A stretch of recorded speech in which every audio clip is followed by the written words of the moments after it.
the thing is, comedy is the weirdest art form because it really requires a level of both delusion and self-awareness. Yeah. It really does. Yeah, no, I'm imagining that that Venn diagram, but like you have to be self-aware enough to be delusional and not let that stop you from being delusional. Yeah.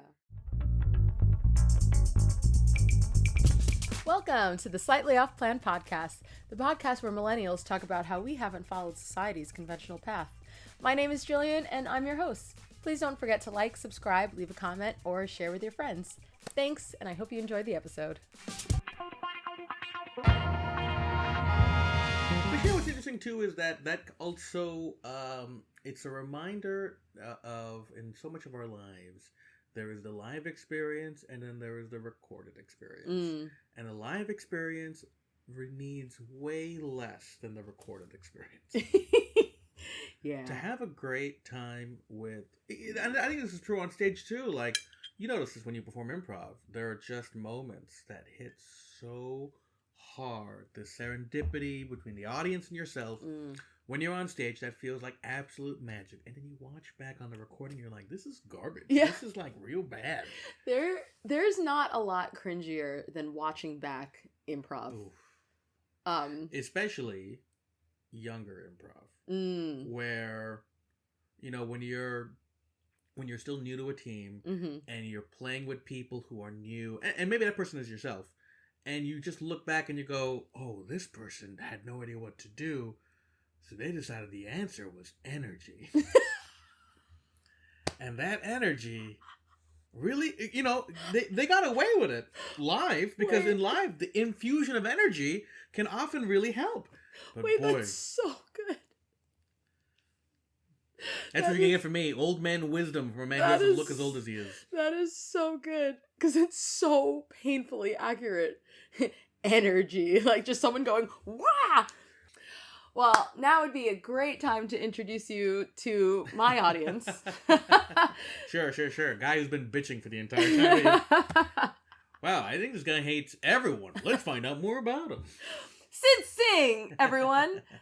You might have seen him on BBC, Comedy Central. You're a writer for, or have been a writer for those things also. Yeah. And he has a special out right now called...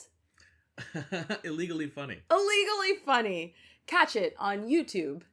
And... Yeah. It'll be on YouTube, and you can also see, I think it's on Facebook as well. Why would you watch it on that? Not only is it on YouTube, but if people go check it out, this will be the thing I plug so many times today. So thank you for the opportunity. If you look at it out on YouTube, there will be links on the first comment, pinned comment, that allow you to donate to the refugee organizations I raise money for. The cool thing about Illegally Funny is it was partially inspired by me going to law school and taking a refugee law class and being like, oh my God, this is what's happening? And being like, people should talk about this. Not only are the issues that we are actually arguing about in reality insane, but there's not as much disagreement as people sort of make it out to be. Anyway, go watch the special. You'll learn more about what I'm saying. And if you agree with me, you can donate both to the US and the UK. And hopefully soon we will have other orgs in other countries if they so prefer. There you go. You got options. Sid Singh, you haven't done any of the things that society wants us to do. I would also say, not, you know, maybe this is a your guest first thing. Not only have I not done any of the things that society would like me to do, I don't feel close. Okay, same. So generally, obviously there's a lot of factors, right? But generally it's marriage, kids, home ownership, and climbing the corporate ladder. Yeah. Yeah, you're right. I also don't feel close. Like, to the degree that, like, theoretically would argue that, like, well, I have a law degree. Right? I went to law school. Now, if I ever wanted to climb the corporate ladder, I'd probably start higher up than I, otherwise would as a comic in 15 years. Except, I don't trust my law degree. Yeah, I'm nowhere near close. What was the original plan? Did you have an original plan? I started very young, right? I've been a comic for 15 years, and what happened was I was in college, and I immediately was like, "Oh boy, okay." My parents want me to be a doctor. I have no interest in that. Same. Yeah. Well, not doctor, but in the Philippines, it's nurse. Mm-hmm. And I was just like, I hate hospitals. I can't do it. For me, it felt like if I went into that, the main reason not to go into it is it felt like my entire life was planned out. And that if you go into medicine, then, you go to college for 4 years, medical school for 4 years, then you go into residency, yep. Then you have your internship year, or maybe that's switch, I don't give a fuck. And then you go into your specialty, and then you get married, and then you buy a house, and then you have kids. Mm-hmm. And then you're sort of like, oh, I'm only 21, but it feels like if I go down this path, everything's over. Interesting. Yeah.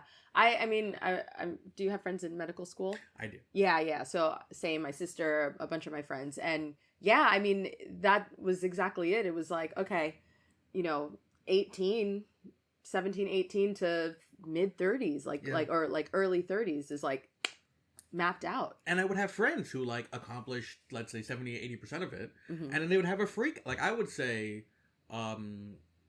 if you have friends who are in any way successful or like are on that like type A track, mm-hmm. they have a existential crisis at like 26, 27 where they've actually achieved everything they've worked hard for. And now they're like, okay, but now what? Yeah. And you see, and like they go through it. And then they, at that point they're like, okay, but it's too late to. Yeah. And a lot of people just stay on the path because they're already on the path and they're like, well, I've already started. Trust me, that's how I feel with comedy. So, yes. Well, but how about this? Let's bring this up. I will probably be a comic till the day I die. But we are recording this after the election. Mm-hmm. Very interesting to find out that you voted for Trump. But as someone who voted on the other side, I have never felt more, and that's canon. And I definitely am on a part of like, I am that like woke, crybaby lefty. Like that is me. That's who I am. Yeah. And I have tried applying for law jobs to be like, maybe I do figure out how to go back to law and still do comedy every day or whatever I did in law. Like I went to law school and I still did comedy every night. That's the closest I've ever felt to being type A. Okay. Was being like, nope, no matter how burnt out you are, if you have a chance to go do an open mic in San Francisco, do it. Yeah. And so I performed at a lot of laundromats. I performed at one laundromat a lot of times. Yeah. You went to school in San Francisco? I went to law school in San Francisco. Okay, cool. At what point in law school, and you're doing comedy at the same time, mm-hmm. At what point were you like, actually, fuck this degree? No, so it's worse than that. Which is that I was a comic first.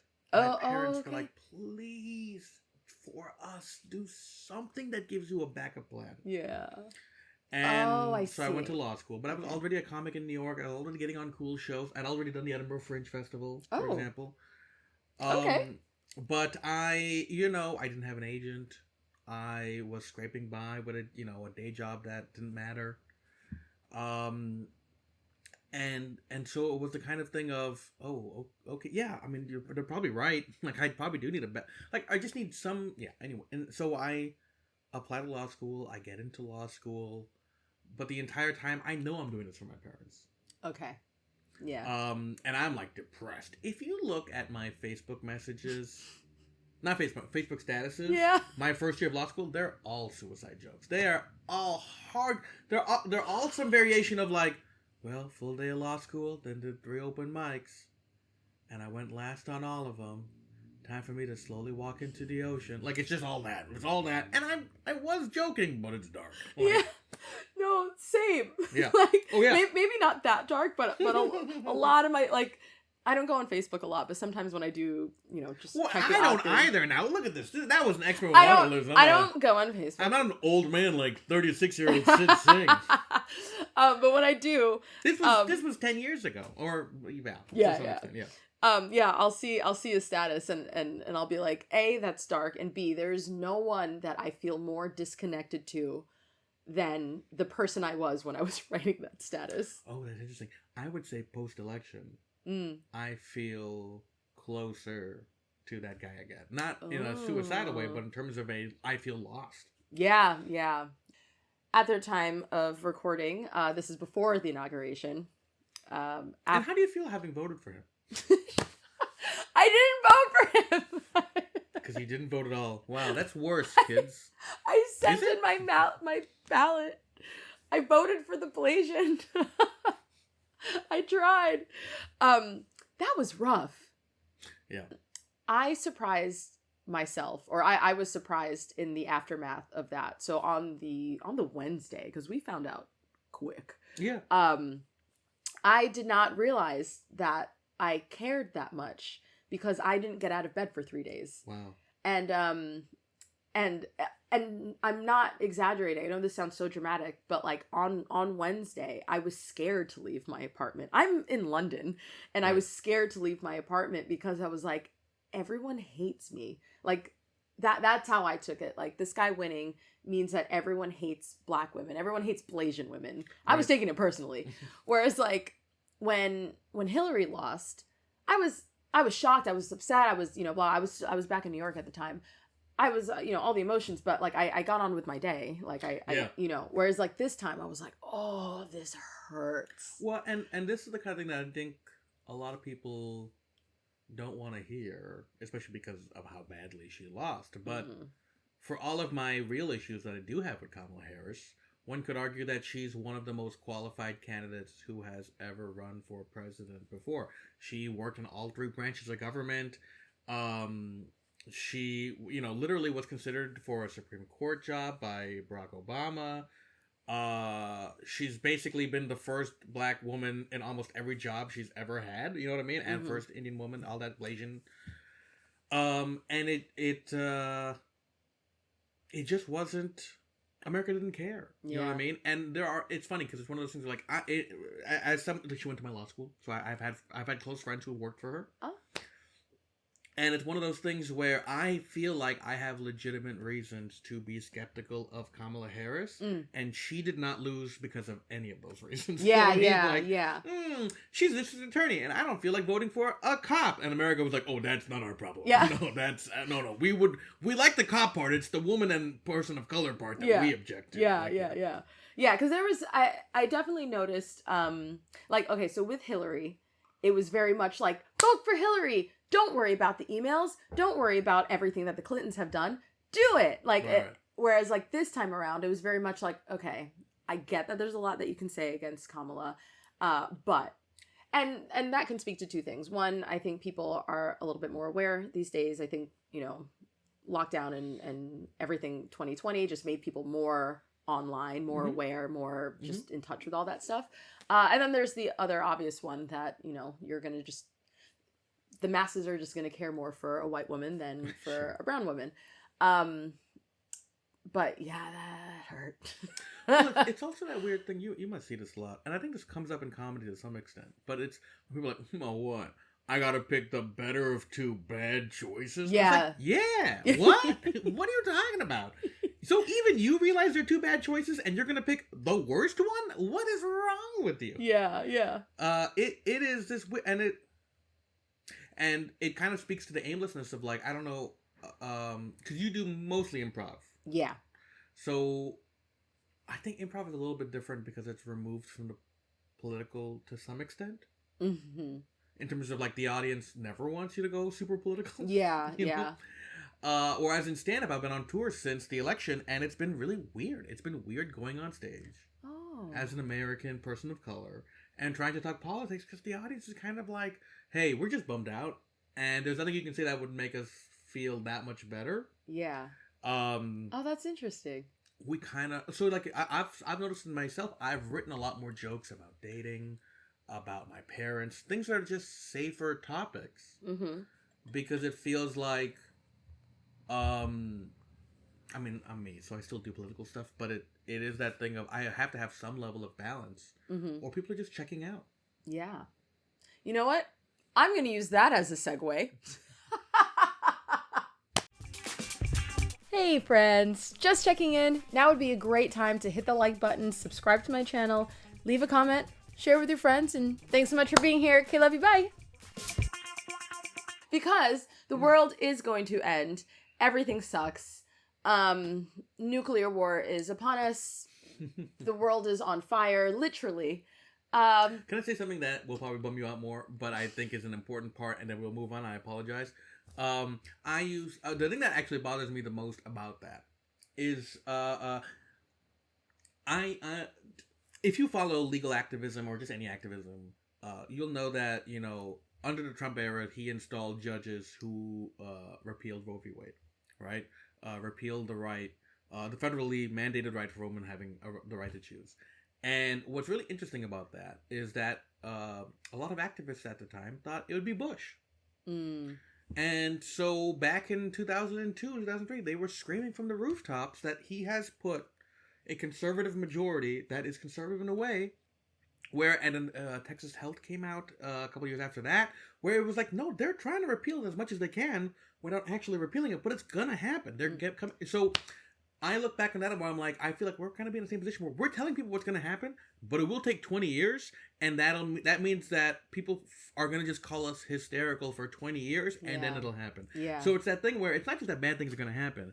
People are gonna call us crazy, and then they're gonna happen. Yeah. But that seems to be the cycle of comedy. It's like, I mean, and not, you know, this is why I actually really love political comics.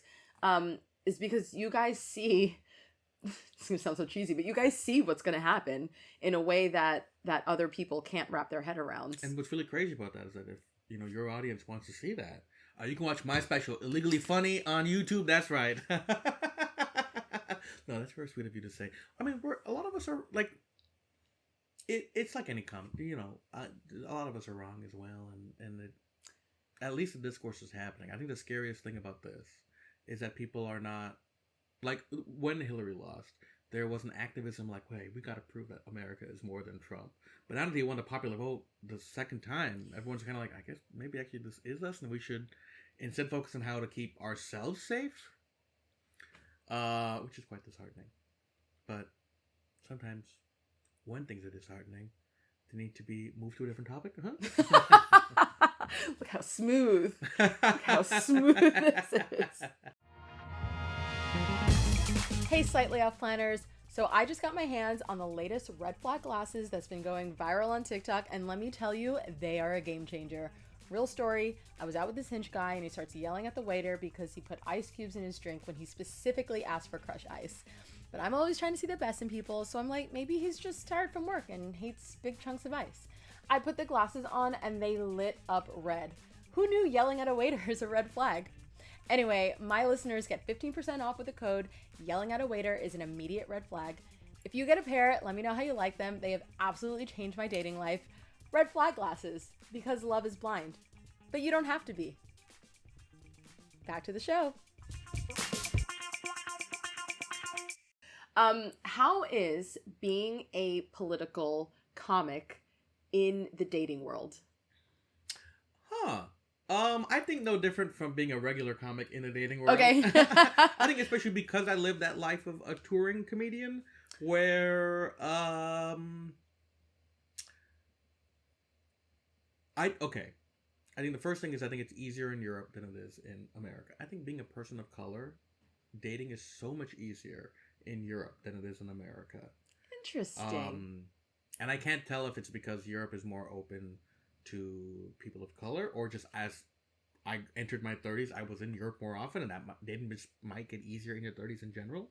I bet you have like your own experiences to... So it's interesting. I had a friend recently ask me what I thought about dating in London versus dating in New York. Mm-hmm. And my answer was that I actually don't think I can compare the two because when I was dating... Wow. What an interesting answer. Hey, what do you think? Actually, I don't think it's possible to think. Oh, well then, okay. They're incomparable. Am I better than everyone?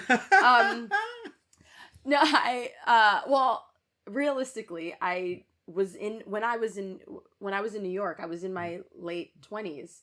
I moved to London when I was 31, and then COVID happened immediately. Right. And then I went from dating in my 20s. Coincidence? It wasn't Wuhan. It was me all along. Yeah, I went from dating in my late 20s in New York as a high school math teacher. I don't know if that's relevant. Let's see. To being in London. My first time living abroad in my 30s, in my early 30s. And then COVID happened. So then I dated COVID style got COVID cuffed for a couple of years. And then now that we're out of COVID, now I'm dating in my mid 30s. And so it's very different. It's just very different because if you take away the location, dating in your late 20s to your mid 30s. Okay, how about this? Do you find you get more matches in your late 20s? Were you on the apps? I was, but again, at the time, like, Tinder was still like decent. Because I was like, because when I can't remember when Tinder first came out, but I remember using it when I was like in my mid 20s, maybe even early 20s, and that was around the time, like, before it just became a sex app. I don't think I even use Tinder anymore. Yeah. Oh no, I haven't been on Tinder since my mid 20s for that reason, because it just became a sex app. So what apps are you on now? I'm on Hinge, and now it sounds like I'm trying to get the podcasters. Yeah, well, no, I guess we'll have to join those ones. I would love to get advertisements or sponsorships. I don't know how this part works. Yeah. I don't know. Sponsorships. Join Hinge. I was on Hinge. So in being in London, I have been on Hinge.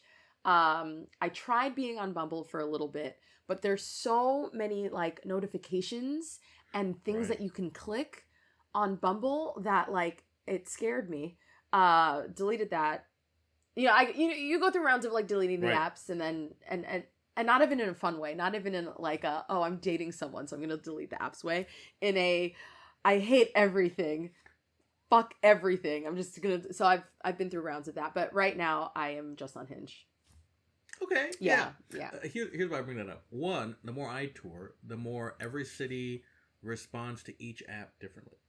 Ooh, okay. So even like if you're in Vienna, Bumble might be much better than if you're in Berlin, where Hinge might be just a better place for someone like me to meet people. Oh, okay. For me personally, I found that when I was in, I'll never forget this. So I was in London, South London. This was like after my second or third Fringe, and I just had some friends who would let me crash with them. And I remember in one day I got 20 matches. Oh. Which was probably more than any of the matches I had ever gotten in America, period. Mm-hmm. And it was one of those things where you're like, oh, it just feels easier to date in Europe. Now, have I taken advantage of that? Clearly not. I'm on this podcast where I have not gotten married. But it was a very interesting, eye-opening experience that I do think has something to do with skin color. Because I do think, in fact, statistically they're found, right, that Indian men and black women are the least likely to get swiped right on in America. And again, we're looking for sponsorship from Hinge. But yeah, you know what I mean? Yeah. And I don't think that's necessarily true in Europe as much, or at least it doesn't feel as true from anecdotal evidence. Ah, interesting. Yeah. Yeah, it's for me personally, it's hard to compare the two. I also think, like, even as a black woman, and even though I am on the lowest part of the totem pole as far as like getting matches statistically, I think, which is fun. This is a very funny way. This is Jillian trying to find the most humble way to be like, I'm actually hot. I don't have to worry. I don't know. I was not gonna say that. Wow. And again, this thing is sponsored by Hinge. I was not gonna say that, but I mean, what? What is it called on Hinge when you get like flowers? Is that it? Oh, you get a rose. Yeah. I don't get a lot of roses. Okay, so you should get several. Why am I being mean? All right. I mean, I was actually gonna go to the skin route, whereas like I wouldn't classify myself as like Drake light skin, but I'm medium skinned. Is that a term? I mean, it's definitely not an appealing term if it is. Oh, classify myself as medium skin. As medium skin. I don't know. There's definitely colorism. You're a Starbucks Grande skin-wise, is that what you're saying? Yeah. Even this conversation is very interesting to have in Europe. One of the things I've been noticing lately is colorism is such a thing in America. Mm-hmm. Right? I think amongst our own communities, we discuss it constantly. To the point that white people in America are somewhat aware of its existence. And in Europe, that is not a thing. Colorism is so new in when I talk to white people in comedy or all throughout Europe. So when I was a cast member at Boom Chicago, one of my cast members is a very funny guy named Tyler Gross, a very light-skinned black man from Texas, and he wanted to talk about it. He wanted to talk about how weird it can be being a man so light-skinned that he doesn't always feel accepted by his fellow black men in Texas. Yeah. And Europeans would just stare at him being like, what the fuck are you talking about? And it drove him nuts. He's so much happier now because he's doing comedy in New York, and he's like, when I talk, I'm not teaching the audience anything. Mm-hmm. It is that thing I think a lot of people of color feel in different cities of, am I talking about race or am I doing observational comedy? And that is one of the reasons why I love doing your show on Comediations, is because when I am talking about race in front of your audience, I am not talking about race. I am doing observational comedy. People are not giving me the kinds of laughs of like, oh, that's edgy. They're like, oh, this is like a Seinfeldian take on race. Yeah. Like, I get this. I relate to this. Yeah. This is, when I'm like, man, being Indian can be weird because this is very simple to be like, man, showers are crazy. Is that your Seinfeld impression? Yeah. Man, showers are crazy. It's me, Seinfeld. I think I'm nailing it. Yeah, nailed it. I once dated an actress, and the thing is, I this sounds mean to say this, but like, you forget sometimes how seriously people take their crafts. Mm-hmm. And my favorite thing is my first lesson in comedy was, boy, do not rely on impressions. You can't do them. And so I often do the silliest, dumbest, furthest from the real person. And she asked me to do impressions as like a joke, as like a bar game. And I, went as far, and she was like, but that's not what Michael Caine sounds like. And I'm like, my Michael Caine is me just doing like a really terrible Cosby. It's like, what is the deal with my Batman? Mr. Batman, don't you understand? The pudding pops. It's me, Michael Caine. You have to lean into it. Like, if you're gonna be bad at it, be bad at it. Be bad, exactly. Yeah. But she didn't get it. She was just like, oh, but see, I don't think you realize that's not what he sounds like. That's not good. Do you see? Because I see this a lot where but I think it's part of it is also like, I think when you grow up as a person of color in America, the ironic bad guy or the ironic wrong guy is something that white people are deeply uncomfortable with still. They're not used to it because I think they're more likely to be like, but I don't want to be a villain. Whereas we're like, no, but you see him as a villain. I just see him as that guy in the neighborhood. Yeah. I mean, you just described Bushwick. Yeah. But that's the thing is, I think villainy is something that white people think that they can escape, whereas for us, it doesn't feel escapable. It just feels like part of life. Oh, man, this keeps getting dark. This is a free podcast. Thanks again to the work of Hinge. Hinge. Here's Sid's thoughts on race and use it to fuck. Hinge is gonna sue me. Yeah, and you know why? Because we're getting rid of Hinge and we're gonna go to the Field. Field. Hinge for creeps. All right. What is Field? Now I feel guilty. Field is a version of Hinge that is not a version of Hinge. It's another dating app that I think tries to prioritize the idea of being like, maybe a relationship isn't what you want. Oh. Okay. But I've actually felt that my friends who are on Field are more likely to find someone that they do date for a long-term relationship. Is Field the hookup app? It's the kink one. I think it has a lot of association with that. Oh my gosh. But I have noticed all my friends who actually find people on Field are more likely to actually end up in a long-term whatever with that person. If this is not an advertisement for a Field, I don't know what is. Yeah. At the very least, this is definitely an advertisement for not Tinder. Ever notice how that we still ain't brought that shit up? Not Tinder. Tinder has its place as like straight as straight grinder, but I also think that the other real issue with Tinder is that women and men have the opposite interactions on Tinder. For women, Tinder is just constantly matches with guys trying to fuck. Yeah. For men, Tinder is constantly an app where we are matching with robots asking us for Bitcoin.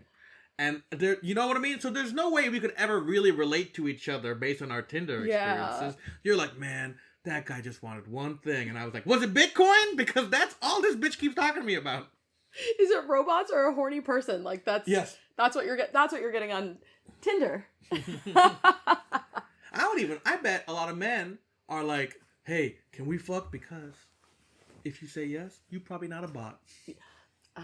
Interesting. If you're willing to meet up in person and not bring up Bitcoin once, you're probably a real person.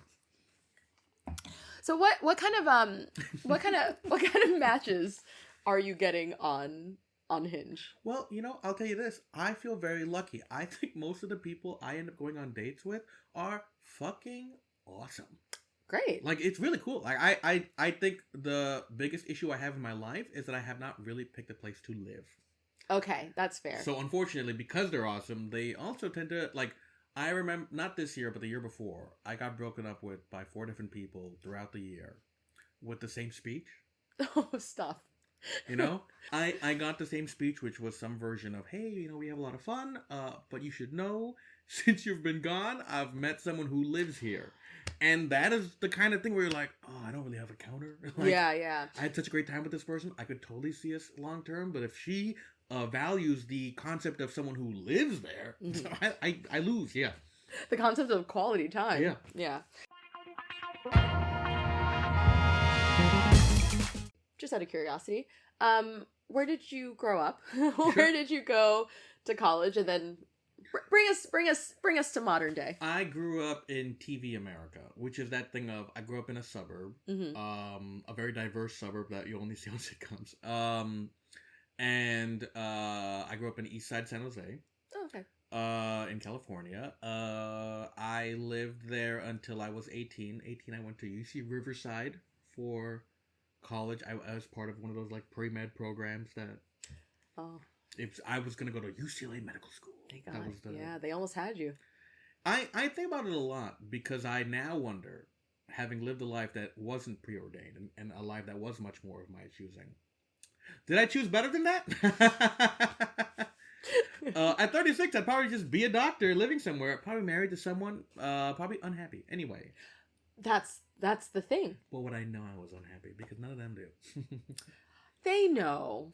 Here's my thing. Whenever we always bring up this conversation, I think people like us, because of this is what we tell ourselves, we look at other people who are much more stable and go, but are they really happy? I think deep down they know that they're actually unhappy. And having met them, I don't think so. I think having met them, they tend to be pretty happy. Yeah, it depends. It depends. Yes, it does depend.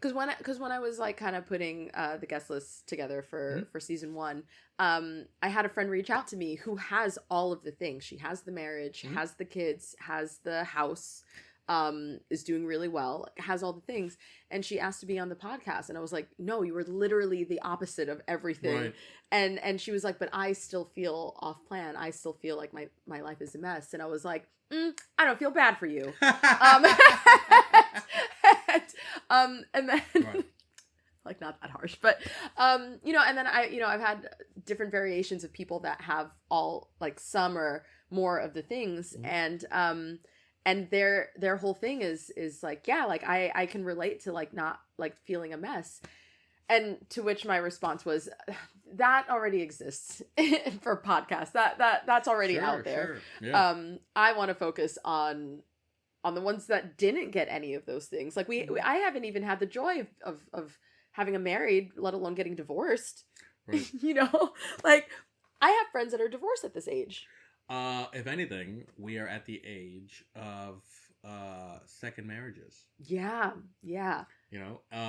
Which is always an interesting thing. And then my friend Abe, who is 42, I think me and him were talking about this. He's like, and I'm at the age of second divorces. Oh, that's crazy. That's fair. Crazy. Yeah. Oh man. Okay, we're gonna get back to that in a second. Bet. So you're in San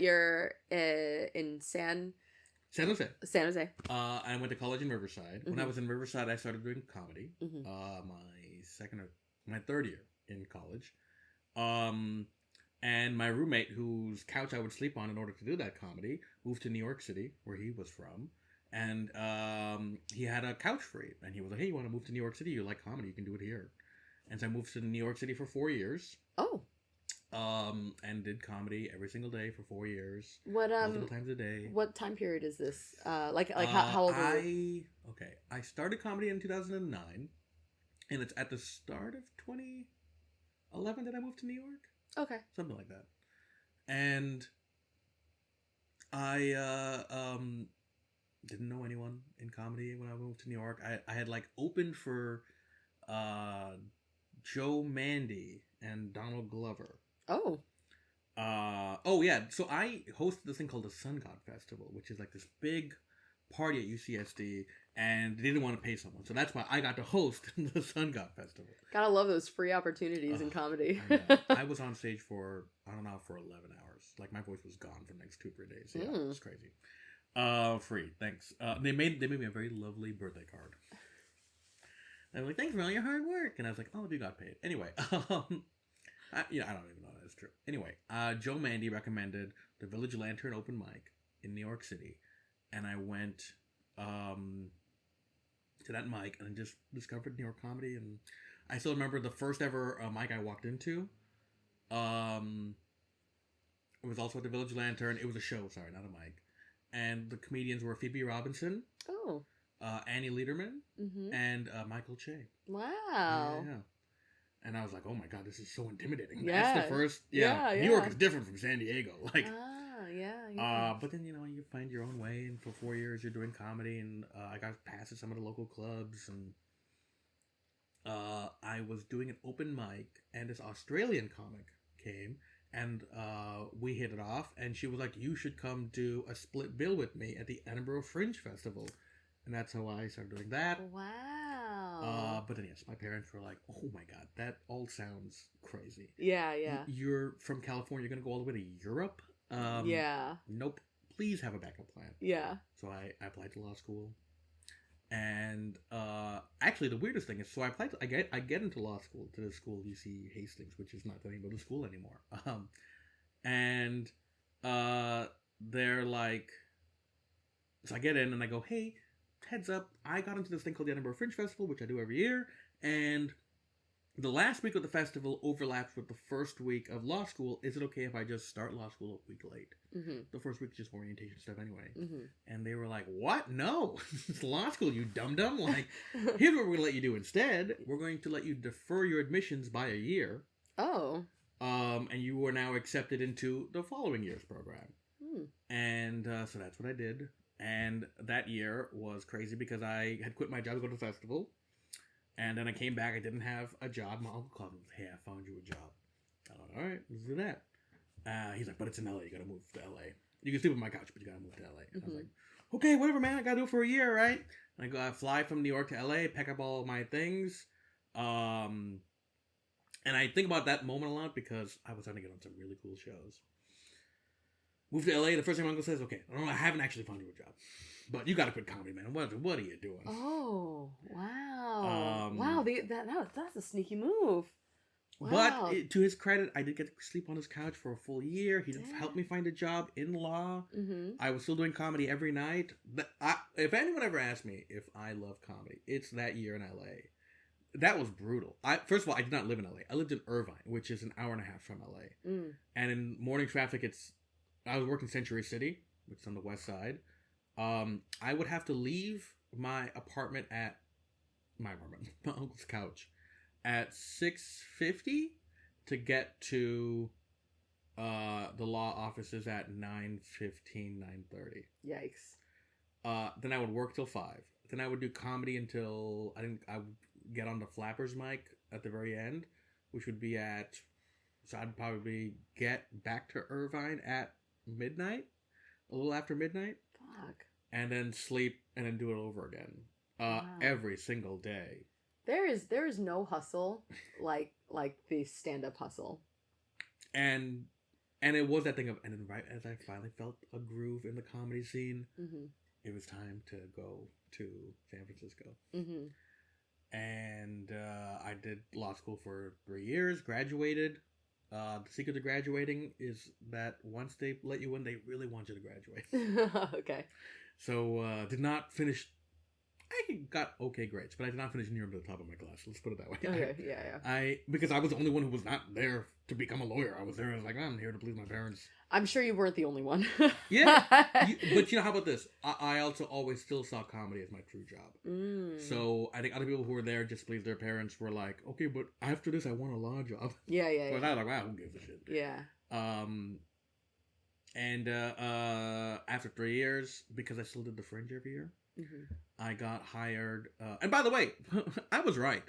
Like, I, after my first year, still did the Fringe every year and had it overlap with law school. And I just showed up a week late and no one noticed or cared. I guess for your first year, you probably want to be there, but... Having done it, no. Yeah. I'm sure it makes it easier to make friends or whatever, but ultimately, whatever. For the people that don't know what the Fringe is, probably should have said this earlier, because I actually didn't know what the Fringe was until I moved here. Do you want to describe the Fringe? Sure. It's the largest arts festival in the world. It happens every August. It's getting smaller and smaller as it gets more and more expensive. Huh. As is everything, I suppose. And it felt at the time like that was your ticket to getting discovered in some way, in some fashion. Yeah. That's probably not what it is anymore, but I never did the traditional Fringe, which is known as the paid Fringe. I always did the free Fringe. Okay. Because that was what that Australian comic taught me how to do. Yeah. And so I always do the Fringe every year and I make money. Which is not the traditional experience. Yeah. Yeah. But it's because I was taught by these, 4 old school comedians who were like, listen, kid, if you're going to be with us, we're going to teach you how to do it the right way.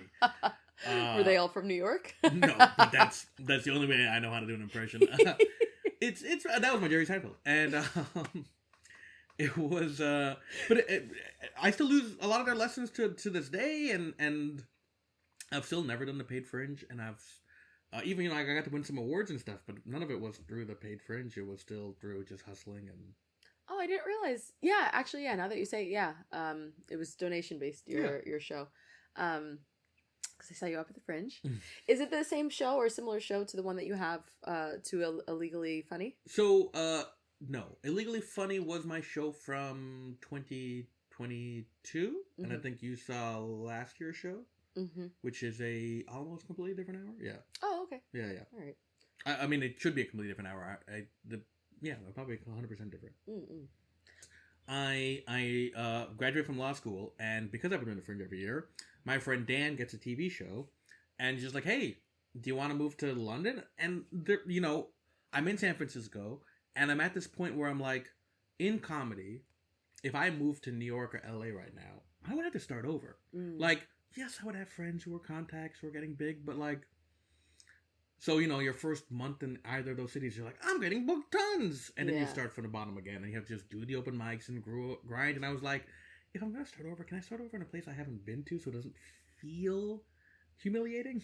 So moved to LA. I moved to London. And start writing on this TV show. And first of all, I can't stress this enough. The UK pays a lot less than America for TV. So much across the board. Yeah. When I was a high school math teacher in New York. When I moved here, I was like, maybe I'll get into teaching. I don't know. And then I didn't, because I would have had to have taken, after the conversion, I would have had to have taken a $40,000 pay cut. Oh my God. Yeah. Yeah. Wow. Yeah, with 6 years of experience. I was like, I can teach math, okay? Listen, if there's a triangle that needs to be calculated, I could do it. Oh my gosh. It was crazy. I would have had to have taken a $40,000 after the conversion, a $40,000 pay cut. Wow. Yeah, and I was like, how does anyone here survive on $22,000? Yeah. That's what was being. But let's not get into that. I'm now in struggling artist, which is fun. It's it gives you character and strengthens your skin, and all of the fun stuff that are problems that it's called debt. Yeah. It's called I'll deal with it later. How about the story gets even weirder because then by the time I land, the show I'm writing on has been canceled. Oh. We had a pilot order, and it doesn't even air on television. Oh, goodness. Do you still get paid if that happens? Theoretically, not me. But yes. And then the head writer took me on because we got another gig. Writing for a friend's pilot. I think this one I do get paid something like $150. And we make a good script, and it doesn't get picked up, but that script is used as a sample to then give this man his own show, which I am not brought on for. And I'm like, okay, well, I'm in London. Okay, well, I'm in London. Let's figure this out. I find Russell Peters's visa guy. And he helps me make sure everything is legal and above board. And before I can take advantage of that, I get hired. I start doing open mics, and I start doing improv jams. And I meet this guy running a jam who used to be a cast member at this place called Boom Chicago. And he recommends me for the gig, and I get it. So within 3 months of living in London, I have to move to Amsterdam. Okay. And then I'm in Amsterdam for about a year. My contract with Boom runs out. And I'm like, okay, well, I did this fancy thing, right? Boom Chicago has all these alumni. Well, time for me to go to LA and figure out what that means. And the pandemic happens. Okay. Yeah. And so you're early 30s at this point. Yeah. Yeah. And at that point you're like, well, Europe is already reopened. Yeah. Maybe I'll go back to Europe. Yeah. And so I start touring again. And then I get this audition from NBC for a TV show that they want to be their flagship Peacock show. Just like, it was weird because it was an interesting idea for a show, but it was the kind of show where they were like, we want this to be background noise. It's kind of like an entertainment news channel that it's like what E used to be. This have been an option on Peacock, and I get hired to host the show. Ooh. And so I'm like, okay, well, I guess I don't have to go back to America. Then I'm going to film it in London. So, Europe was the right choice. And then it keeps getting delayed. And the thing is, I was going to co-host a 3-hour block of it. So they already had a team in New York filming the other 3 hours. And that was already airing. So I'm like, well, definitely it's real. But then they run out of money before me and my 2 co-hosts can go on air. Man, this industry. And my favorite dumb story is the pair of glasses I'm not wearing right now. The only reason they exist is because I got this gig, and I immediately go to the first optometrist. I need a new pair of glasses. You got insurance? Based on the money I got coming to me, I don't fucking need insurance. Hey, top of the... what is the fanciest fucking glasses you got? That's what I can have. And it'll probably look better on camera anyway. And immediately the show goes on indefinite hiatus, which it still is on. Oh my god. It might come back. And they're working with Shaq now. That is a true fact. I go, oh no. I just spent so much money on these glasses. And we are in pandemic mode. Everything is shut down in the UK. And my friend Victor's like, come on, man, what are you doing? You're a stand-up, man. Come do a stand-up in Barcelona. And I'm like, weirdly, that's my one good impression. I nailed that, Victor. Go meet him someday. And so I go to Barcelona, and I just start performing in the middle of the pandemic because Barcelona's open still. And then the rest of Europe starts opening up again. I just start hopping from city to city of whatever's open and performing and making money. And that is where I still am. Okay. Yeah. So what, do you have a base? Yes, I am based in London, where I live for maybe 5 months out of the year. But that feels more like a vestigial of that TV show. And because I still have my visa from Amsterdam, where I also am for a decent part of the year, I am sort of trying to figure out where I should move next. Because maybe I should go back to Central Europe, where I technically am legally allowed to be as well. And it's kind of this thing, right, where we talk about comedy versus the stable life. But I have an even weirder thing where I'm like, well, what is the stable version of comedy versus what I want to do, right? I want to write on television. I would love to be a writer for John Oliver someday or Jon Stewart and use my political comedy in that form. Mm-hmm. But if I'm not going to get those auditions and the UK is not booking me to write as much as they used to, well, then why am I still here? You know, what am I chasing versus what is possible? And like, well, I can also just tour you around in Europe. Mm-hmm. Maybe that's what I should be focused on. And I don't know the full answer to that, but that's where I'm at now. And I can see why dating is hard. Yes. And that is why dating is hard. And I can definitely see that.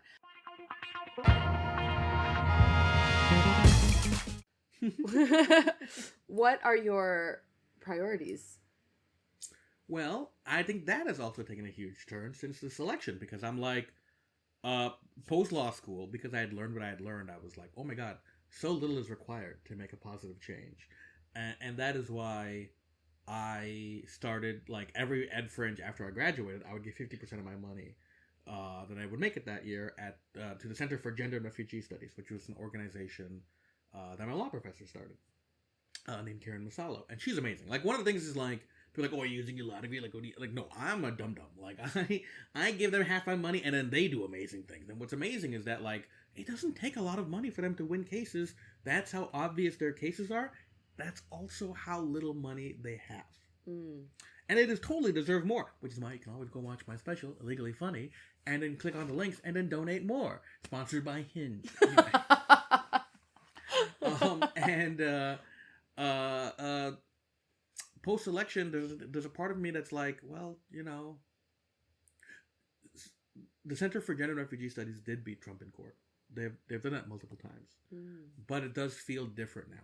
It just this is not an official statement by them in any way, because I'm not officially with them, but it does feel like the fight feels like more of an uphill battle now. Mm-hmm. And there's a part of me going, okay, well, what should my priorities be? Like, maybe I should start using my law degree and find another human rights org, try to help them, and also donate to CGRS still. Or maybe I try to become a successful comedian, you know? The kind of comedian that is, like, more likely to sell out his principles on a podcast. Not this one, of course. Hinge. But, yikes. Well, yeah, what was that joke? And maybe then have a platform where my voice matters in addition to my money. I don't know. I have had the weirdest comedy career out of a lot of people, because I've been very fortunate and privileged to win these awards. You know, I got nominated for Best Show at the Comedian's Choice Awards this year at the Fringe, and the year before I won the award for Best Performer. Slay. Thank you. But in the sense where, like, I've always been a comic whose priority was, I want my peers to respect me. I've always wanted to be a comics comic. But my friends who were like, or you could make money. They have been making money, and now you're like, well, you know, it does feel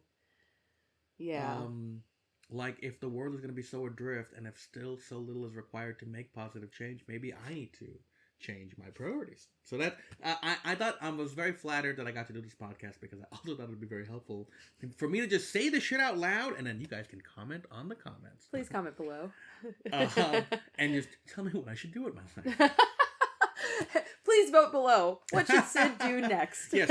Should I move to LA? Should I stay in London? Should I go to Europe? It's all open. We can bandersnatch your life, and just like every time you have a life decision, you can refer to my audience.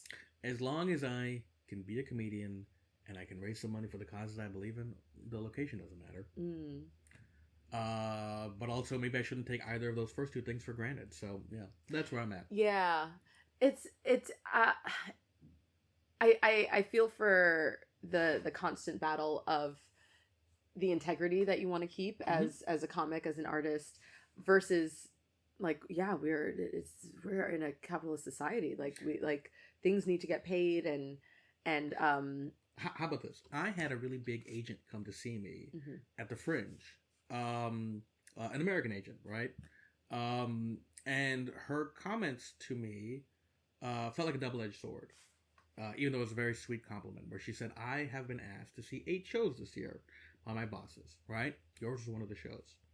And of the 8 shows, yours was the only one that tried to say anything on stage. Mm-hmm. Right? And at first you're like, hey, that's cool. That's what I want. Yeah. Then there's a part of you like, hey, why aren't the other 7? And those 7 are more successful people? Yeah. So then actually, I'm shooting myself in the foot by trying to say something. Maybe I should be one of... Like, I enjoy watching clowning to some extent, mm-hmm. but I cannot shake the feeling that 90% of clowning is rich kids who don't have anything to say, so they only find new ways to say nothing. And then because... I don't know why I keep saying that out loud. I should stop. But also, I think the industry doesn't like comedy. Especially the UK industry, which has often tried to use comedy to find people to do something else. Mm-hmm. Right? They don't care about your stand-up. They see your stand-up and go, maybe you can write a sitcom called Baby Reindeer. Right? So they use stand-up as almost like a talent show where they're not that invested in the actual stand-up part. That's why so often the people who get nominated for Best Newcomer are showcasing all the skills that they can do so that they can often get hired for something else. Which means when they watch your stand-up, they're not fans of stand-up. Mm-hmm. So if you say something, that's not really what they're looking for. But if you found a new way to say nothing, mm-hmm. well, they can sell a Hinge subscription using that. And so that's something that you have to battle with because that's the reality. And if you're, a normal adult, you should be learning how to play the game. And that's something I've never been good at. I 100% understand where you're coming. Like, the game is not something that I'm good at. Mm-hmm. I mean, even when it comes to putting this podcast together, and the marketing stuff that I put together, you turned Kamala Harris down, right? This was one of the liberal podcasts she would have loved to get on. I wish I was big enough to turn anyone down. I'm still getting the oh no, I don't do podcasts. That's very funny. Yeah, but like I'm putting out the things that I like, that I find funny, that I find interesting, mm-hmm. and it's really hard to figure out what. And I'm on here because someone else canceled? You're on here because I couldn't get anyone else? Oh, no, Nish Kumar said no? I've had some big names on here, okay? Shout out to all the big names that I had on here. But yeah, like, what is the game?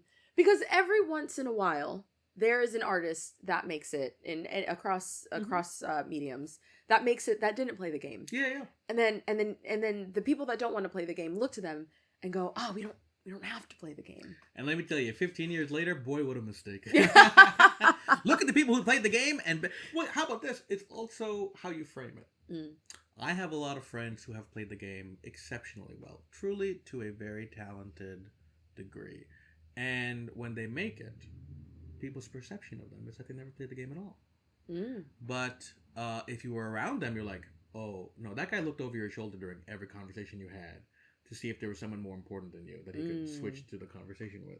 He was playing the game the entire time. Yeah. It's just that the people he eventually got to talk to were never in a position to realize that.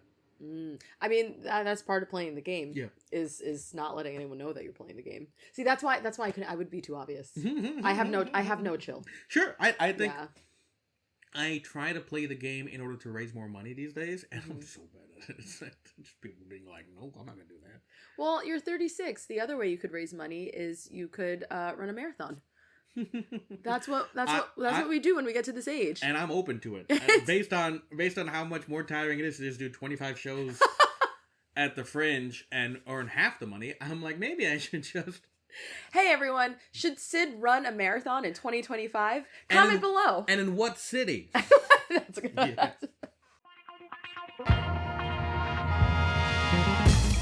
Well, let me ask you this, because I think you have a very interesting perspective that maybe doesn't get to be shared a lot because you're the interviewer.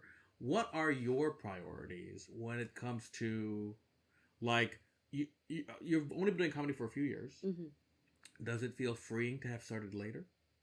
Yes. I could not have done this any earlier than now. I often pretend to complain to my parents and say that like I wanted to go to drama school. Right. Like I could have been musical theater. I could have been on Broadway. Mm-hmm.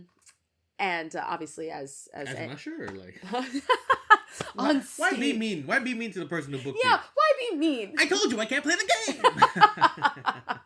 Yeah, I often joke that like if I had gotten started sooner, I'd be on Broadway. I'd be this, that, whatever. And this is part of like my woo era with all my crystals and stuff. Like everything happens for a reason. I do not think that if I had started sooner and got success sooner, I would have been able to handle it. I would have gotten weird. I would have had an issue with drugs or like throwing weird shit at the paparazzi, right? Like my own feces or like a dead animal carcass or something. Like I would have done something weird. I would have shaved my head. Like I wouldn't be okay. Yeah. I don't think I would have been okay, and I can say that. But yeah, I just don't think I had the confidence. I don't think I had. I mean, not that anyone in the industry has any confidence, and not that anyone is secure in any way.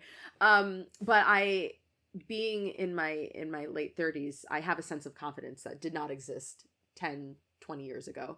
And so I feel like I can navigate this world in a different way because I have the confidence to deal with a lot of shit.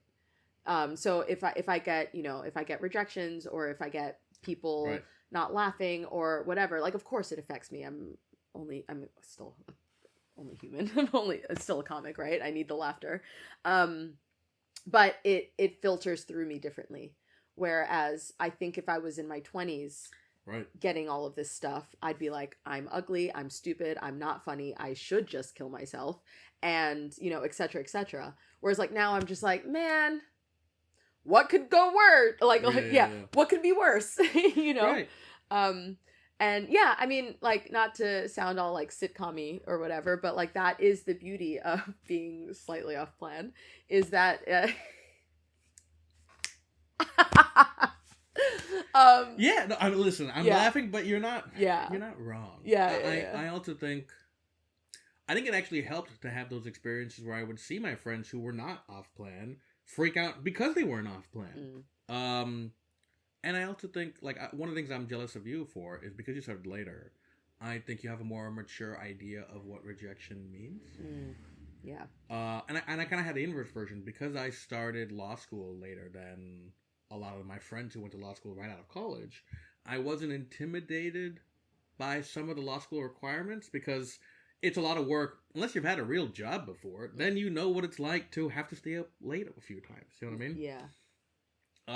And I feel like that's the kind of thing that helps when you start off later. Whereas, like, for me, I always thought the sense of rejection you'd get from the arts is people saying no.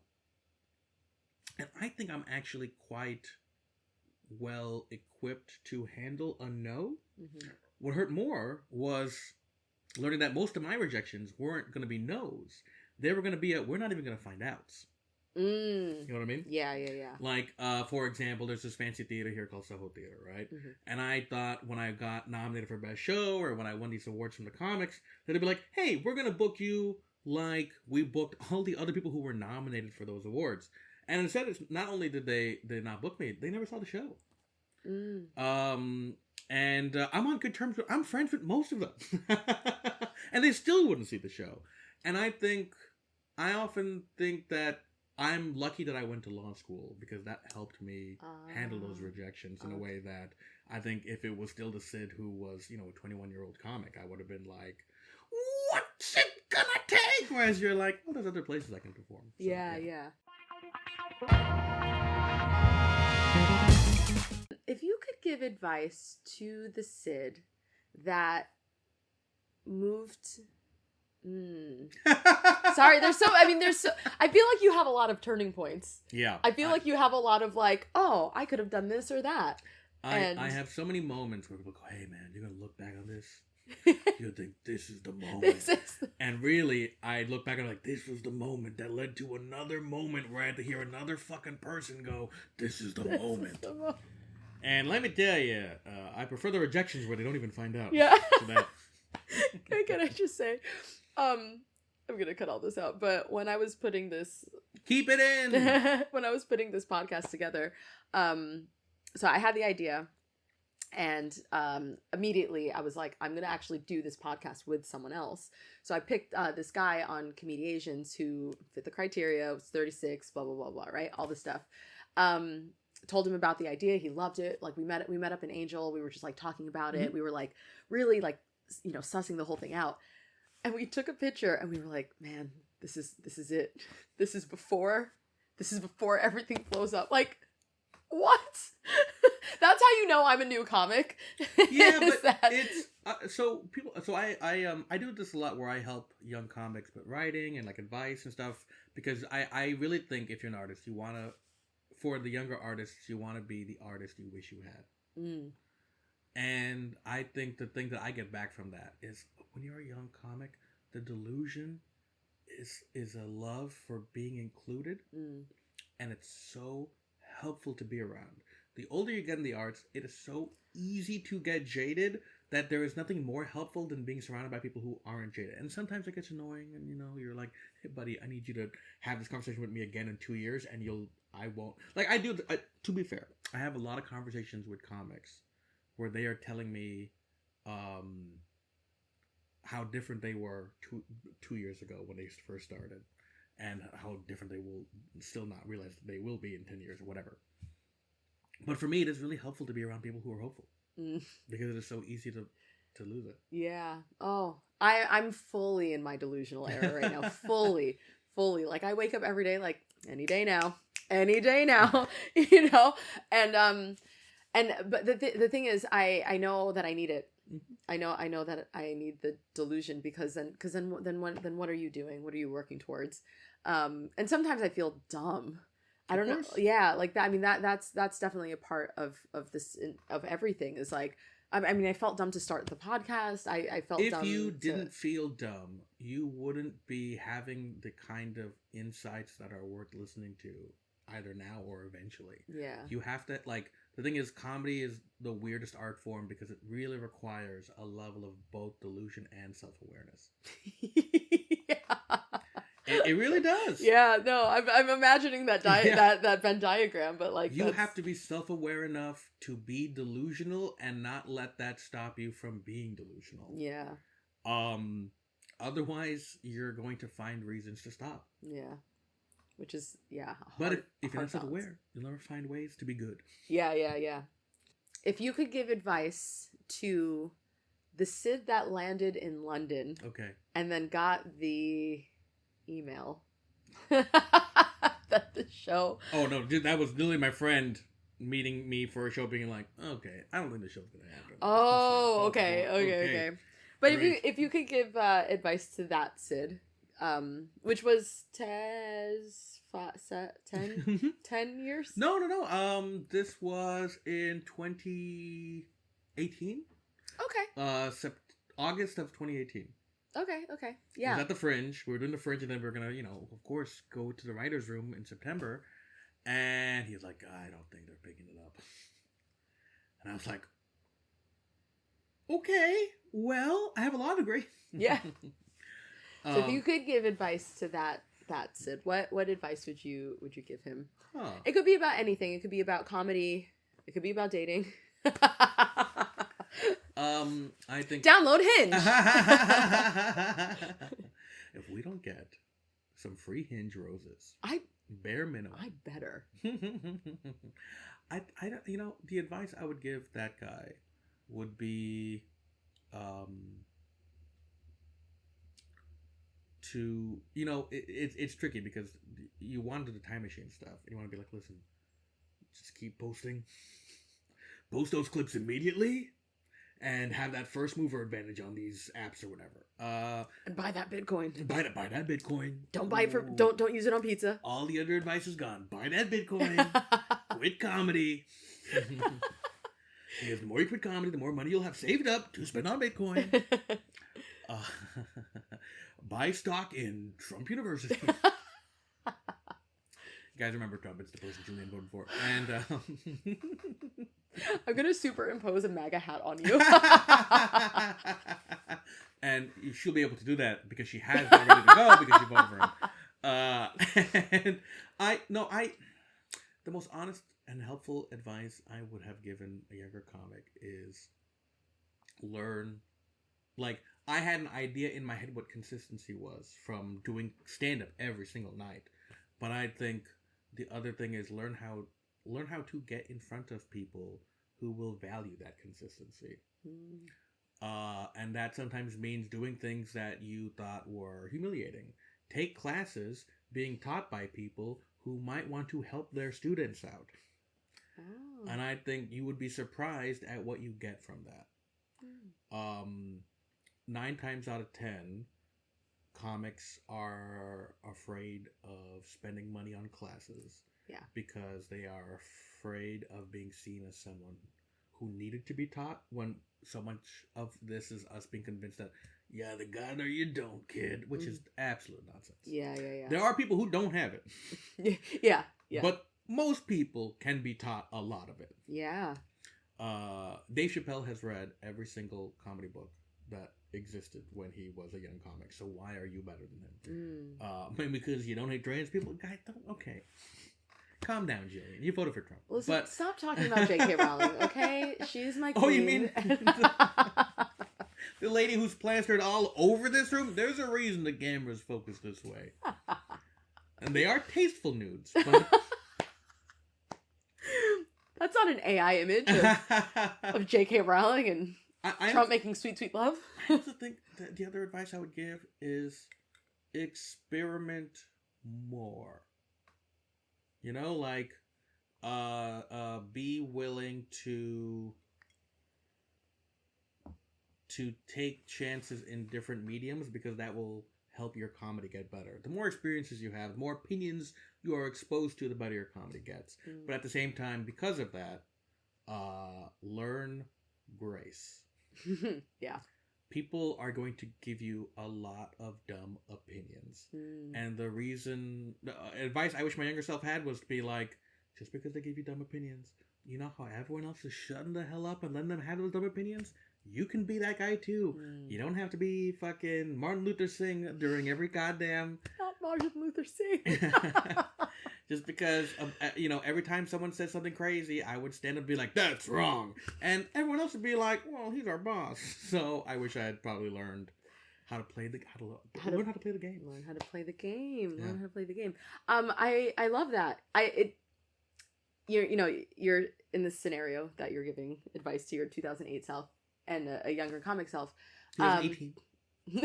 Yeah, no, I hear that as a newish comic. Especially the try part, like the learn part, the study part, because I think there in general in society there's this like weird thing that if you look like you're trying too hard, it's like uncool and weird, and it's like, well, you either have it or you don't. Right. And a lot of us, myself included, are really held to those standards. And even for me, like I was like, oh, I can't learn how to write a joke. I don't want to learn. Right. I don't want there to be structure. I just want to be funny. And actually, I even before I went into comedy myself, I would listen to comedians like autobiographies. So like the Kevin Hart one, the Colin Jost one, the Tiffany Haddish one, which I don't know, she's not fun anymore, but at the time she was cool. I just finished listening to Leslie Jones's book, and yeah, they all talk about how when they realized that this is what they wanted to do, Joe Coy's book as well is really good.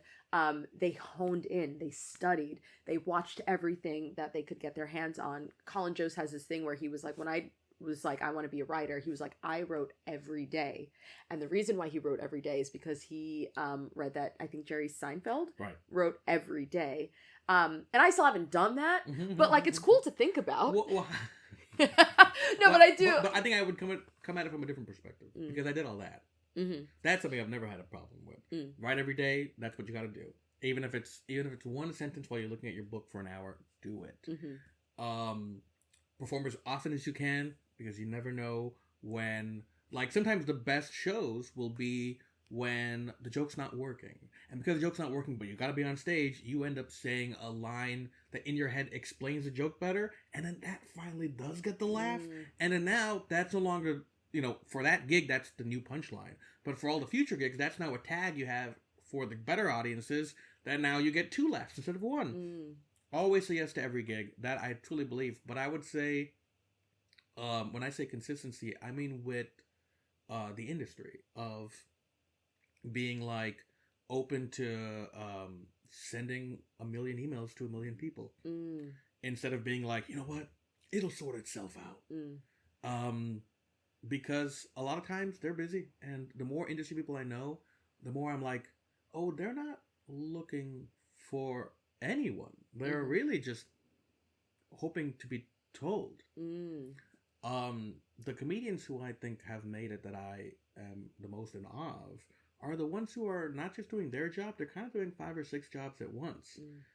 They are their own publicist. They are their own marketing person. They are the person who sells the tickets. Oh, a lot of my friends who tour in Europe, they're the ones setting up the chairs too before the gigs. That's what I do. Yeah.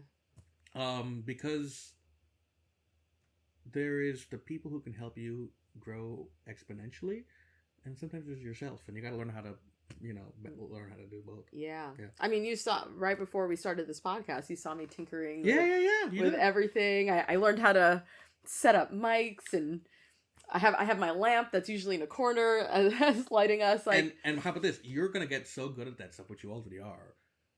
You're already so ahead of where I was in terms of all that stuff, that now when you finally do get that producer to help you, you're gonna be a little annoyed when he doesn't do it right. That's the problem I want, though. I crave that problem, to be like, oh my God, my producer. Please, someone who's a producer that I can be annoyed with.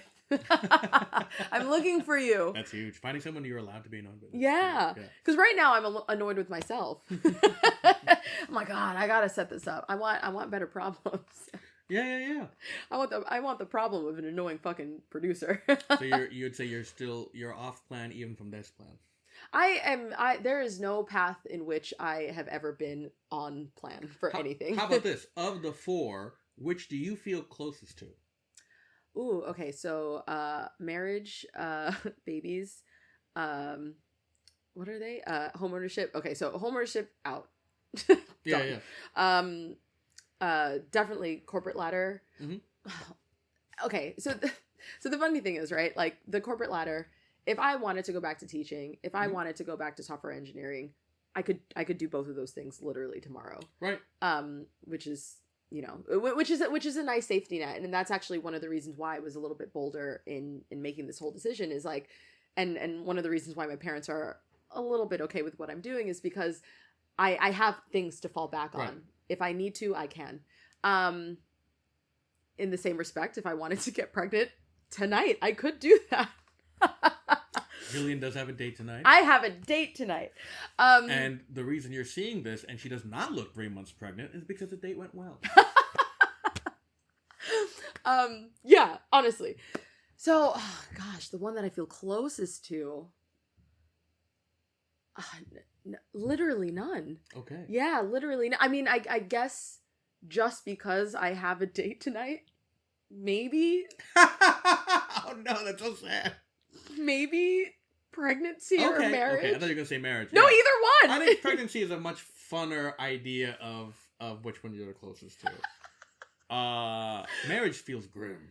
Marriage is, yeah. I would say, I would say literally I am closest to pregnancy because I could just get pregnant. Actually, no, that's not even true.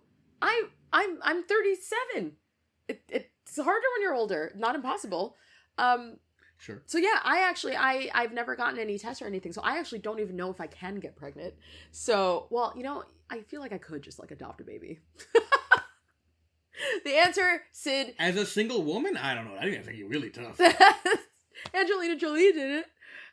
Madonna did it. True. You know what really helped? Millions of dollars. Yeah. That I am not close to. Yeah. Hey, way to put my life in perspective. How about this? Which of these 4 are you the most scared of? Probably the marriage. Yeah, because I put a lot of weight on marriage. During pregnancy?